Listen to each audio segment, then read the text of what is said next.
সন্ধেবেলা সাজুগুজু করে রেডি হয়ে নিয়েছি মেলায় যাব বলে। আমাদের এখানে ঘোড়া দৌড়ের মেলা হয়েছিল, আর সেখানে যাব আমার ননদ, নন্দাই আর ননদের ছেলে। আর সবে সবে আমার মামা শ্বশুর মারা গেছে বলে তোমাদের দাদা ভাই আর আমার শ্বশুর শাশুড়ি যাচ্ছে না মেলায়।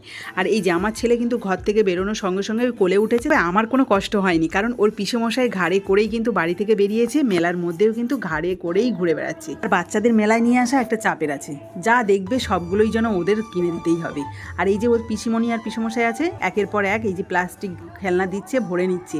আর যেই খেলনার প্লাস্টিকটা ভরে গেল, অমনি বাড়ি যাবে বলে বায়না করতে শুরু করলো। তবে আমাদের তো মন ভরেনি, কারণ আমরা তো কিছু কেনাকাটাই করিনি বলতে গেলে। তাই আমরা ননদ বৌদি মিলে কিন্তু কেনাকাটা করতে শুরু করে দিয়েছি। চারিদিকে জিনিসপত্র দেখতে দেখতে আর যেন চোখ সরাতেই পাচ্ছি না কোনটা ছেড়ে কোনটা নিই। আর দেখবে মেলাতে যে দোকানগুলো বসে, ওই দোকানে ঘুরে ঘুরে জিনিসপত্র কিনতে বেশ ভালো লাগে কিন্তু, আর দেখতেও বেশ মজা লাগে। ওদিকে আমরা কেনাকাটা করছি, আর এদিকে কিন্তু ফাংশন শুরু হয়ে গেছে।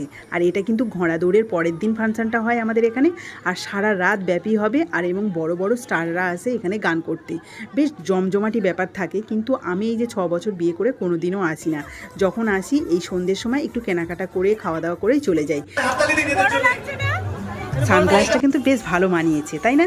তো যাই হোক, আমাদের কেনাকাটা কমপ্লিট হয়ে গেছে। এবার আমরা একটুখানি ফুচকা খেতে চলে এলাম। আর আমার ছেলে তো খুবই পছন্দ ফুচকা, তাই 2-4টে ফুচকা খেয়ে নিল, আমরাও খেয়ে নিয়েছি। তারপরে বাড়ির জন্য মিষ্টি, বাদাম, আইসক্রিম সব কিছু কিনলো আমার নন্দাই। আর আমার ছেলে দেখো, সেই ওর পিসেমশায় কাঁধে চড়েই রয়েছে। তো চলো, আমরা সব কিছু নিয়ে বাড়ি চলে এলাম। এবার আমরা একটু খাওয়া দাওয়া করবো, যা কিছু নিয়ে এসছে আমার নন্দাই। তো আমরা খেতে থাকি, তোমরা চ্যানেলটাকে সাবস্ক্রাইব করে দাও। আজকে মতো